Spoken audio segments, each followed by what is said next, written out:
समास चौथा. देह दुर्लभ निरूपण. श्रीराम.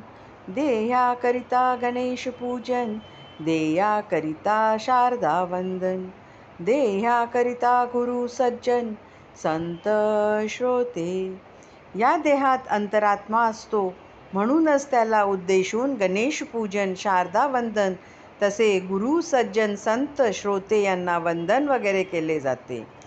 देह्याकरिता कवित्वे चालती, देयाकरिता अध्ययने करीती, देह्याकरिता अभ्यासिती नाना विद्या. देह आणि देहात राहणारा जो अंतरात्मा, त्याच्यासाठीच कवित्व निर्माण होते, अध्ययन केले जाते, नाना विद्यांचा अभ्यास केला जातो. देह्याकरिता ग्रंथलेखन, नाना लिपी ओळखण, नाना पदार्थ शोधन देयाकरिता. याच्याकरिताच ग्रंथलेखन, लिपीचे ज्ञान, नाना पदार्थांचे शोधन घडते. देयाकरिता महाज्ञानी सिद्ध साधू ऋषी मुनी, देयाकरिता तीर्थाटनी फिरती प्राणी. त्याच्याकरताच महाज्ञानी सिद्ध साधू ऋषी मुनी साधना करतात, तीर्थाटने करीत हिंडतात. देयाकरिता श्रवण घडे, देहाकरिता मननी पवाडे, देहाकरिता देही आतुडे मुख्य परमात्मा. अंतरात्म्यामुळे श्रवण घडते, मनन केले जाते आणि याच देहात मुख्य परमात्म्याची प्राप्ती होते. देहाकरिता कर्म मार्ग, देहाकरिता उपासना मार्ग, देहाकरिता ज्ञान मार्ग भूमंडळी. अंतरात्म्यामुळेच या भूमंडळावर कर्ममार्ग, उपासना मार्ग आणि ज्ञान मार्ग प्रचलित झाले आहेत. योगी वीतरागी तापसी, देयाकरिता नाना सायासी, देहाकरिता आत्मयासी प्रगटणे घडे. अंतरात्म्यामुळेच योगी, तापसी, वैराग्य संपन्न लोक नाना सायास करतात आणि त्याच्यामुळेच आत्मारामास प्रगट व्हावे लागते. येहलोक आणि परलोक, देयाकरिता सकळ सार्थक, देहे विण निरार्थक सकळ काही. इहलोक आणि परलोक यांचे सार्थक अंतरात्म्यामुळेच होते. तो नसेल तर सर्व काही निरर्थक ठरते. पुरुषचरणे अनुष्ठाने, गोरांजने धूम्रपाने, शीतोष्ण पंचाग्नी साधने देहाकरिता. अंतरात्म्यामुळेच पुरुषचरणे, अनुष्ठाने, गोरांजने, धूम्रपाने, शीतोष्ण सहन करणे, पंचाग्नी साधन इत्यादी केली जातात. देहाकरिता पुण्यशील, देयाकरिता पापी केवळ, देहाकरिता अनर्गळ शुचिस्मंत. पुण्यशील अथवा अत्यंत पापी, अनाचारी किंवा अदाचारी या सर्वात अंतरात्माच वर्तत असतो. देहाकरिता अवतारी, देहाकरिता वेशधारी, नाना बंडे पाषांडे करी देहाकरिता. अवतारी आणि वेशधारी, अनेक प्रकारची बंडे आणि पाखंडे करणारे यातही अंतरात्माच करता असतो. देयाकरिता विषय भोग, देयाकरिता सकळ त्याग, होती जाती नाना रोग देहाकरिता. अंतरात्मास निरनिराळे विषय भोग करतो, तोच सर्वस्वांचा त्यागही करतो किंवा नाना रोगही त्यांच्यामुळेच येतात आणि जातात. देयाकरिता नवविधा भक्ती, देयाकरिता चतुर्विधा मुक्ती, देयाकरिता नाना युक्ती नाना मते. अंतरात्म्यामुळेच नवविधा भक्ती, चतुर्विधा मुक्ती तसेच नाना मते आणि नाना युक्ती केल्या जातात. देयाकरिता दान धर्म, देहाकरिता नाना वर्म, देहाकरिता पूर्वकर्म म्हणती जनी. अंतरात्म्यामुळेच दानधर्म केला जातो, त्याच्यामुळेच नाना रहस्य उलगडतात आणि लोक पूर्वजन्मातील कर्मासंबंधी अनुमान करू लागतात. देहाकरिता नाना स्वार्थ, देहा करिता नाना अर्थ, देहा करिता होई जे व्यर्थ आणि धन्य.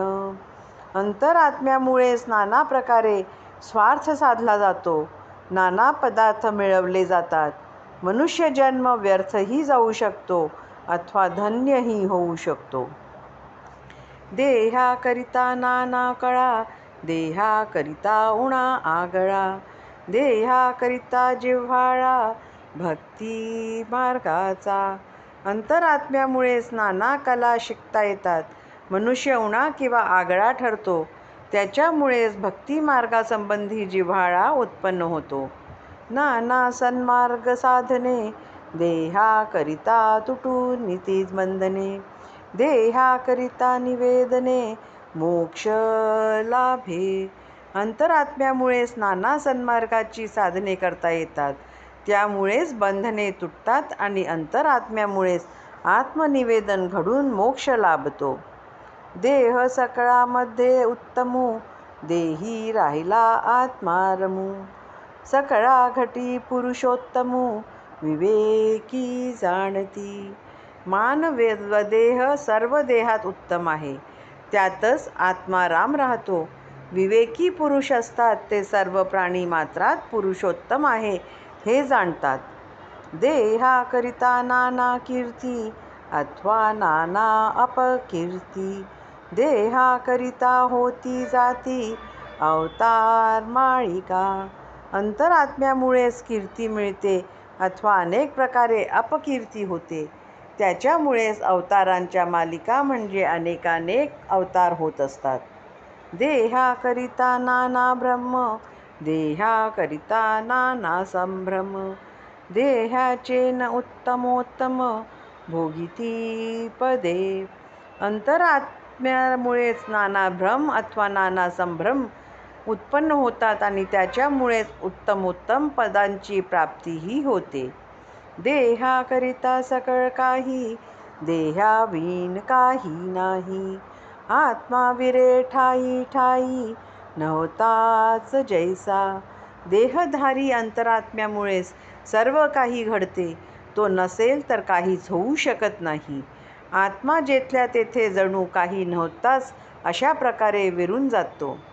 देह परलोकीची तारू, नाना गुणांचा गुणागरू, नाना रत्नांचा विचारू देहाचेनी. मनुष्य देह हे परलोक प्राप्त करून देणारे तारू आहे, तो नाना गुणांचे आगर आहे. पण अंतरात्म्यामुळेच नाना रत्नांचा विचार केला जातो. देहाचेन गायेन कळा, देहाचेन संगीत कळा, देहाचेन अंतर कळा ठाई पडे. अंतरात्म्यामुळेच गायनकला, संगीतकला आणि अंतरकळा म्हणजे ज्ञान प्राप्त होते. देह ब्रह्मांडाचे फळ, देहे दुर्लभची केवळ, परी या देहास निवळ उमजवावे. देह हे ब्रह्मांडाचे फळ आहे.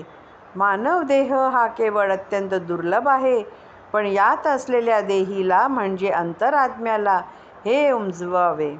देहा करिता लहान थोर, करीती आपुलाले व्यापार, त्याही मध्ये लहान थोर किती एक. अंतरात्म्यामुळे सर्व लहान थोर आपापले व्यवहार करतात, त्या व्यवहारातही लहान थोर असे कित्येक प्रकार असतात. जे जे देहे धरुनी आले, ते ते काही करून गेले, हरी भजने पावन झाले किती एक. जे जे मान व देह धरून आले ते काही ना काही कार्य करून गेले, कित्येक हरिभजनाने पावन झाले. अष्टधा प्रकृतीचे मूळ, संकल्प रूपची केवळ, नाना संकल्पे देहे फळ घेऊन आले. अष्टधा प्रकृतीचे मूळ केवळ संकल्प रूपच आहे, तसेच नाना संकल्पच देहरूप फळ घेऊन येतात. हरी संकल्प मुळी होता, तोची फळी पहावाता, नाना ध्येयांतरी तत्वता शोधिता कळे. ऐकोहम बहुश्याम हा हरिसंकल्प मुळात स्फुरला. तीच मूळ माया होय. आपल्या देहातही तोच मूळचा मीपणाचा संकल्प अंशरूपाने आहे. नाना देहातील तत्वांचा शोध घेतला की हे कळून येते. वेलाचे मुळी बीज, उदक रूप वेली समज. पुढे फळामध्ये बीज, मुळींच्या अंशे. एखाद्या वेलाच्या मुळात बीज असते, नंतर तो वेल पाण्यामुळेच वाढते. म्हणून वेल हे उदक रूप समजावे. वेलीला फळ लागले की त्यात मुळाच्या अंशामुळे बीज आढळून येते. मुळाकरिता फळ येते, फळाकरिता मूळ होते. येणेकरिता होत जाते भूमंडळ. मूळ असते म्हणून फळ येते आणि फळामुळे म्हणजे त्यातील बीजामुळे मूळ उत्पन्न होते. याप्रमाणे भूमंडळातील सर्व पदार्थ होत जात असतात. असो काही एक करणे, कैसे गडे देह विणे. देहे सार्थकी लावणे, म्हणजे बरे. असो हे राहू दे. काहीही क्रिया देहाशिवाय आणि देही शिवायही कशी घडणार. म्हणून देह सार्थकी लावावा हे बरे. आत्म्याकरिता देह झाला, देहाकरिता आत्मा तगला. उभय योगे उदंड चालिला, कार्यभाग. आत्म्याकरिता देह उत्पन्न झाला आणि देहामुळेच आत्मा टिकू शकला. याप्रमाणे देह आणि अंतरात्मा या उभयतांच्या एकत्र येण्याने उदंड कार्यभाग चालतो. चोरून गुप्त रूपे करावे, ते आत्मयासी पडे ठावे. कर्तृत्व याचे न स्वभावे, सकळ काही. चोरून गुप्त रूपाने काही करू म्हणावे तर ते अंतरात्म्यास लगेच कळते. अंतरात्म्यामुळे स्वाभाविकरित्या सर्व कार्य घडते. देहामध्ये आत्मा असतो, देहे पूजिता आत्मा तोषतो. देहे पीडिता आत्मा क्षोभतो, प्रत्यक्ष आता. देहामध्ये अंतरात्मा असतो. देहाची पूजा केली की तो प्रसन्न होतो. देहाला पीडा केली तर अंतरात्मा क्षोभतो. हे आपल्याला प्रत्यक्ष दिसून येते. देहा वेगळी पूजा पावेना, देहा विण पूजा रफावेना. जणी जनार्दन म्हणून जना, संतुष्ट करावे. देहाशिवाय आत्म्याला पूजा पावत नाही. देहाशिवाय पूजा करताही येत नाही. सर्व जनांमध्ये अंतरात्म्याचा रूपाने जनार्दन राहतो. म्हणून सर्व जनांना संतुष्ट करावे. उदंड प्रकटला विचार, धर्म स्थापना तदनंतर. तेथेच पूजेस अधिकार, पुण्य शरीरी. पुण्य शरीराच्या ठिकाणीच प्रथम उदंड विचार प्रकटतो. त्यानंतर त्यांच्याकडून धर्मस्थापना होते. अशा पुरुषांनाच पूजा घेण्याचा अधिकार प्राप्त झालेला असतो. सगळे भजन करू येते, तरी मूर्खपण अंगी लागते. गाढवासी पूजिता कळते, काय त्याला. सरसकट सर्वांचे भजन पूजन करू म्हटले तर ते मूर्खपणाचे ठरते. गाढवाची पूजा केली तर त्याला त्यात काहीच कळत नाही. पूज्य पूजेसी अधिकार, उगेची तोष व्हावे इतर. देखवू नये कोणाचे अंतर, म्हणजे बरे. जे पूज्य आहेत त्यांनाच पूजा घेण्याचा अधिकार आहे. पण इतरांनाही उगीच मान देऊन संतुष्ट करावे. कोणाचेही मन दुखवू नये म्हणजे बरे. सकळ जगदांतरीचा देव, क्षोभता राहावया कोठे ठाव. जना वेगळा जना सुपाव, आणिक नाही. सर्व जगाचा देव अंतरात्मा व्याप्त आहे. तो जर क्षोभला तर राहण्यास जागाचा कोठे मिळणार. माणसाच्या वाचून माणसांचे चालणारच नाही.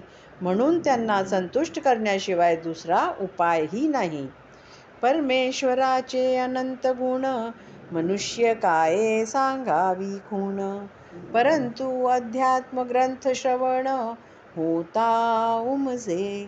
परमेश्वराचे गुण अनंत आहेत. माणसाला त्याचे गुणवर्णन संपूर्णपणे करताच येणार नाही. पण अध्यात्मग्रंथाचे श्रवण केल्याने त्या परमात्म्याच्या स्वरूपाचे थोडेफार ज्ञान होते. इति श्री दासबोधे गुरु शिष्य संवादे देह दुर्लभ निरूपण नाम समास चौथा. इति श्री दासबोधे गुरु शिष्य संवादे देह दुर्लभ निरूपण नाम समास चौथा समाप्त.